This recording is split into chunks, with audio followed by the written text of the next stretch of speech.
Kembali lagi di Cerita Cinta Channel. Jangan lupa like, comment, and subscribe ya. Terima kasih. Bening sama sekali tidak menyangka bahwa calon majikannya ternyata orang yang sangat kaya raya. Rumahnya begitu luas dan megah, berdiri kokoh di atas tanah dengan halaman super luas. Beberapa pos security terlihat di depan tak jauh dari gerbang. Banyak sekali tanaman tumbuh dengan bunga berwarna-warni yang sebagian bunganya sudah kering dan mati. Banyak pohon dengan dedaunan yang hijau pula menjadikan rumah megah itu lebih sejuk. Ada taman di sisi samping sebelah kanan bangunan rumah itu. Beberapa gazebo juga terlihat di taman. Dari luar saja sudah membuat Bening berdecak kagum. Apalagi kalau sudah masuk ke dalam, mungkin Bening bisa gemetar saking groginya. "Bagus ya, Neng?" tanya Pak supir. Bening tersipu. Ketahuan mengagumi istana milik orang kaya itu. "Nyonya Rahmawati itu orang paling kaya di sini, Neng. Juga termasuk dalam jajaran orang paling kaya di Indonesia. Tuan Wibowo adalah pengusaha sukses yang punya perusahaan di mana-mana." Pak Diman menjelaskan tanpa Bening minta. Bening hanya mengangguk-angguk pelan. Ia tak mau banyak bertanya. Tidak mau nanti Pak Diman berpikir dia sedang menggali informasi terlalu banyak. Mobil berhenti di garasi samping dengan banyak mobil mewah yang berjejer. Bening takjub, entah seberapa banyak harta orang ini. "Ayo masuk, kebetulan Nyonya lagi gak ada pertemuan dengan orang lain." Bening menurut, mengikuti langkah Pak Diman. Mereka menyusuri lorong panjang. Beberapa pelayan menatap Bening sembari berbisik-bisik. Mereka menilik Bening yang terlalu cantik untuk jadi pelayan. Bening hanya diam, sesekali melempari mereka dengan senyuman. Ada yang membalas, ada yang tidak. Bening akhirnya sampai di sebuah ruangan. "Duduk dulu di sini, Nyonya sedang menuju kemari." Pak Diman menarik kursi untuk Bening yang masih mematung. Bening duduk, lalu mengedarkan pandangan ke sekeliling ruangan sejuk itu. Banyak sekali buku di sisi kiri dan kanan. Ada beberapa lukisan hasil tangan pelukis terkenal. Tak lama kemudian, terdengar langkah kaki teratur mendekat ke arahnya, kemudian disusul suara Pak Diman yang menyapa hormat. "Itu orangnya." Suara perempuan tegas itu terdengar. Bening segera berdiri dan berbalik hendak mendekat. "Duduk saja di situ." Perempuan itu berkata singkat, membuat Bening kembali duduk di kursi tadi. Kini sang nyonya sudah duduk di depannya. Keduanya terhalang meja. Bening jadi canggung sebab majikan itu melihatnya begitu lekat. Ia belum berani bersuara. "Kamu yakin mau kerja di sini?"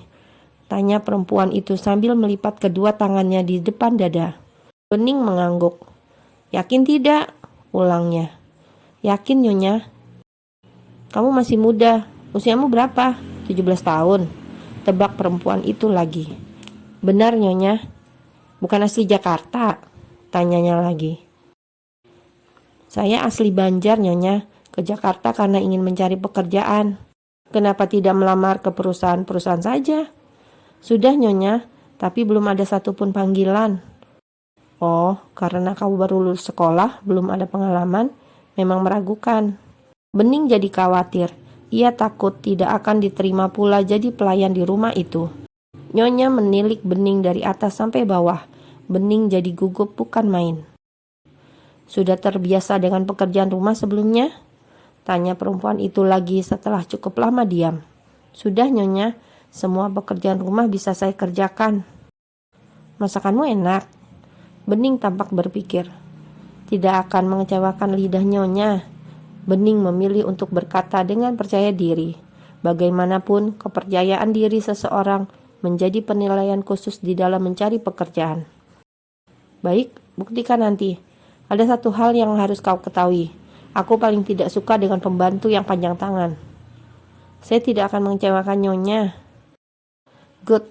Ia menatap Bening lagi, kemudian mengalihkan pandangan kepada Pak Dirman.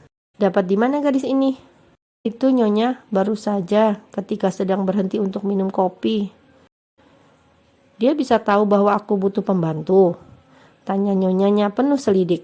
Pak Diman jadi gelagapan. "Kau pasti ngegosipi aku." sambung perempuan itu memicingkan matanya. Tidak Nyonya. Sudah, karena kau membawa gadis yang aku suka, jadi aku memaafkanmu.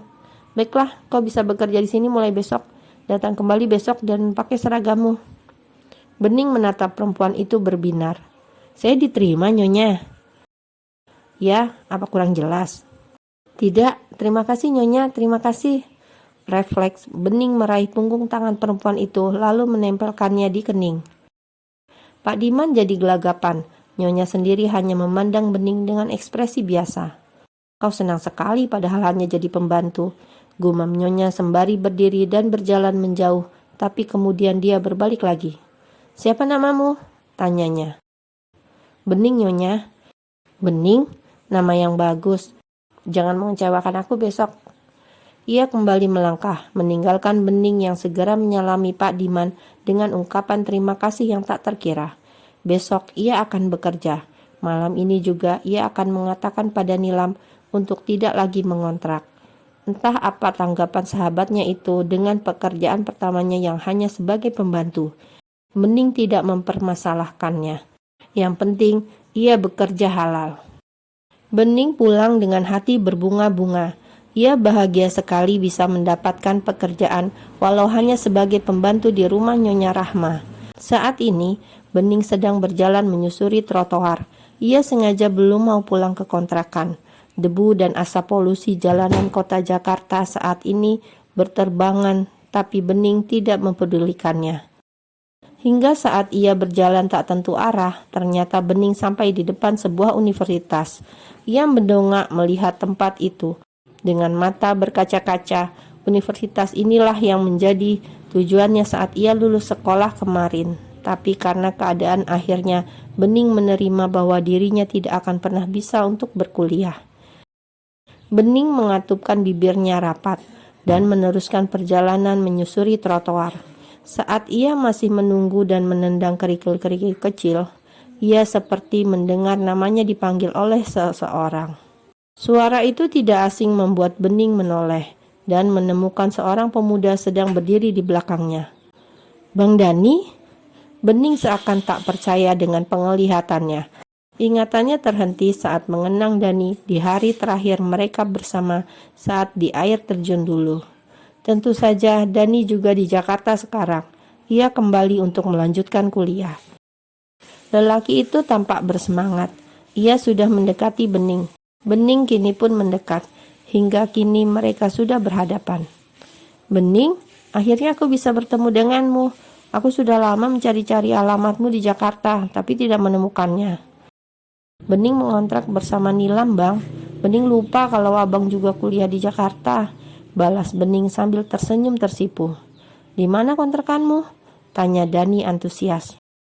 Bening lantas menyebutkan alamat kontrakannya pada Dani. Tapi kemudian dia kehilangan senyumnya perlahan. Saat teringat besok dia tidak akan lagi tinggal di kontrakan itu, karena akan segera bekerja dan tinggal di rumah mewah milik Nyonya Rahma bersama para pembantu lainnya. Apa aku boleh berkunjung ke kontrakanmu? Kita sudah lama tidak bertemu, Ning. Jujur aku kangen. Bening terdiam sesaat. Ia baru pertama kali berjalan dengan laki-laki pada waktu di desa. Dan itu adalah bersama Dani. Dan jelas saja laki-laki itu sudah memberikan kesan yang begitu membekas untuknya. Besok Bening sudah tidak tinggal di situ lagi, Bang, karena Bening sudah mulai bekerja. Oh ya, kamu bekerja sebagai apa? Perusahaan mana? Tanya Dani antusias. Bening jadi pembantu, Bang, baru saja diterima hari ini. Dani tiba-tiba terdiam, senyumnya yang tadi terbit perlahan memudar. Bening sendiri menyadari perubahan wajah Dani. Dani lahir dari keluarga yang cukup terhormat dan kaya juga. Tentu saja berada di kampung itu, ia tidak akan mau dekat dengan perempuan sederhana sepertinya, apalagi sekarang dengan statusnya sebagai seorang pembantu. Oh, hanya satu kata itu yang kemudian keluar dari mulut Dani. Tak lama setelah mereka sama-sama terdiam, dengan situasi mulai canggung, seorang gadis berpakaian modis mendekat ke arah Dani, lalu memeluk pria itu dari belakang. Bening terkesiap. Apakah itu adalah kekasih lelaki yang sempat ia puja? Kamu kemana sih? Aku cariin gak ada dari tadi. Terus itu siapa? Tanya gadis itu menunjuk Bening. Orang satu desa denganku. Ya sudah, aku pergi dulu Ning. Nanti ada satu mata kuliah lagi setelah ini. Dani pamit dengan tak lagi begitu mempedulikan Bening. Bening tidak menyahut dengan suara. Ia hanya memberikan anggukan sebagai jawaban dan membiarkan Dani berbalik lalu bersama perempuan itu pergi kembali masuk ke dalam universitas. Bening hanya tersenyum simpul. Setelah ini, ia yakin Dani tidak akan pernah mau lagi dekat dengannya.